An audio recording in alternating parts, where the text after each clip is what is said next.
To make a great sandwich, you need great ingredients, and the same goes for your work and yourself. The way you layer them, balance them, and maybe even toast them a little, that's what makes something memorable. I'm Ara Tapuzian, and this is The Idea Sandwich, where we mix the right layers of creativity, business, and life to make something worth biting into. Because sometimes one good idea can change the way you see everything else. Let's start with a confession. I'm not great at saying no. I like being helpful. I like being dependable. I like people to think if we ask Ara, he'll come through. And honestly, that's how a lot of us are wired, especially when it comes to business. We want to be seen as team players. We want to be connected. We don't want to be that person who turns things down. But leadership isn't about saying yes to everything. Leadership is knowing what deserves your energy and what distracts from it. Here's the catch. Every time you say yes to something we shouldn't, we say no to something we actually need. Think about it. You say yes to a meeting that could have been simply an email. We know that happens all the time, right? And you say no to the hour you needed to focus. You say yes to volunteering for one more committee, and you say no to the time you could have spent with your family. You say yes to grabbing coffee with someone who just wants to pick your brain. How many times have we heard that? And you say no to your own mental recharge. We tell ourselves we're being nice, but really we're just overbooking our lives out of fear. Fear that if we say no, people will stop asking. And eventually we worry about not being wanted. And fear-driven decisions rarely produce strong leadership. There used to be this unspoken rule in the business world that everything is transactional. One hand washes the other. If you help me now, I'll help you later. You show up for my event, I'll show up for yours. You join my committee, I'll join your initiative. And while reciprocity can be healthy, it can also become this quiet pressure to constantly saying yes. A few years ago, someone I respected asked me to co-chair a big project. It sounded impressive, great networking, lots of visibility, but deep down, I knew I didn't have the time. Still, I said yes, because I didn't want to look uncooperative. And honestly, part of me worried it might be a missed opportunity if I turned it down. 6 months later, I was burned out.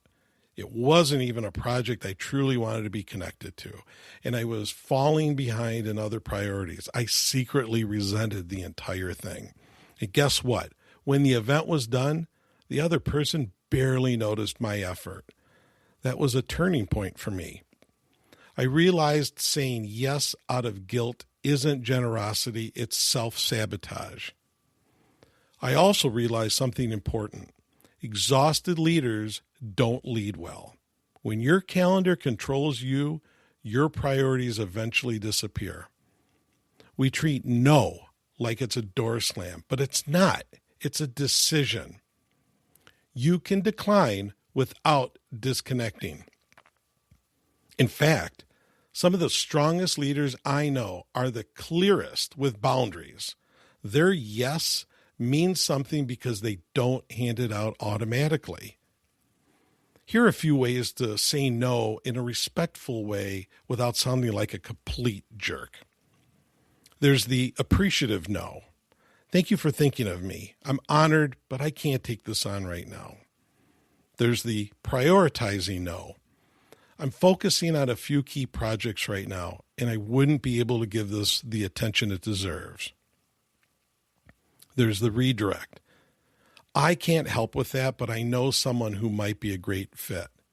That one is probably my favorite because you still signal that you want to be helpful and maybe someone else really is a better fit.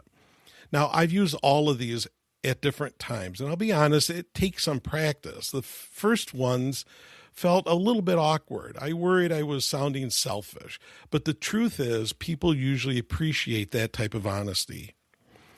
So when should you say no? Here's a little mental checklist I've developed.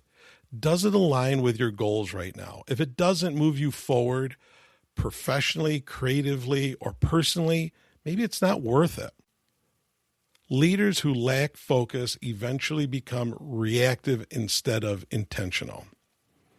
Will you resent it later? If you already feel dread while saying yes, that's a big red flag. Would you say yes if it were tomorrow? Not in theory, not quote unquote someday, but tomorrow. If the answer is no, don't commit.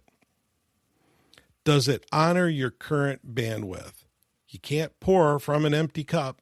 Your team, your family, and your mission don't need an exhausted version of you. They need a present one.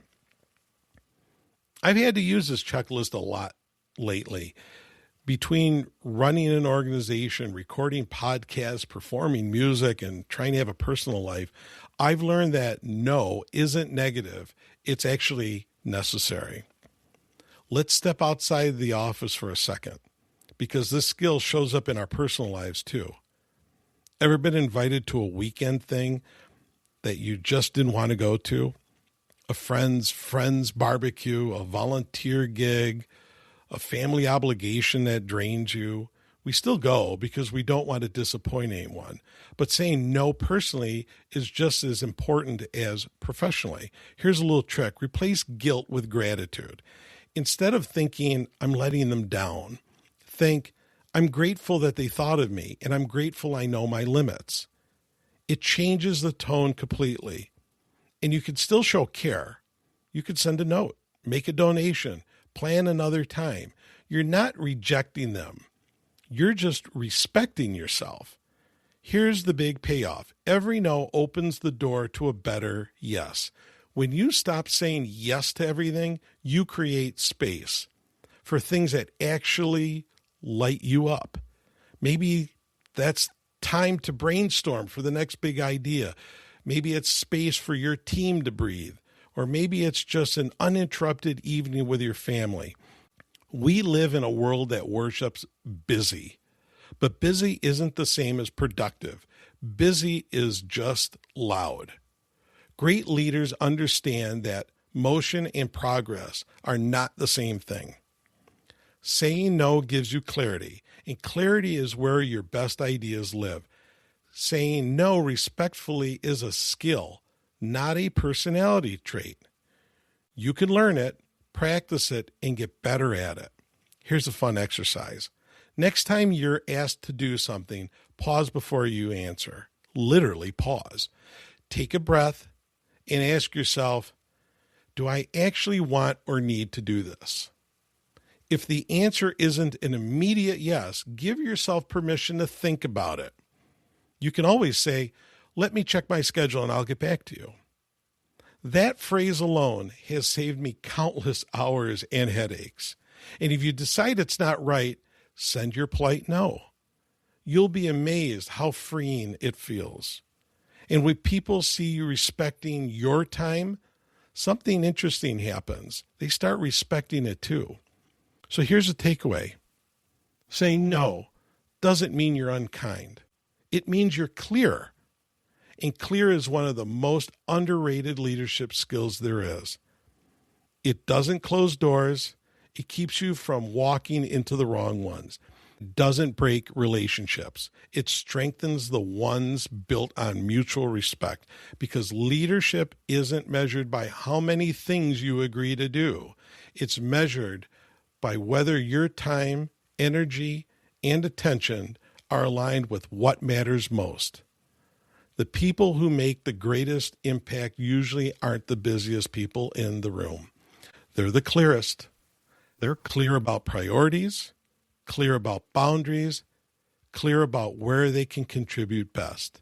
And sometimes the most powerful leadership word you can say is no. I'm Ara Tapuzian, and this has been Idea Sandwich. Small ideas with big leadership lessons.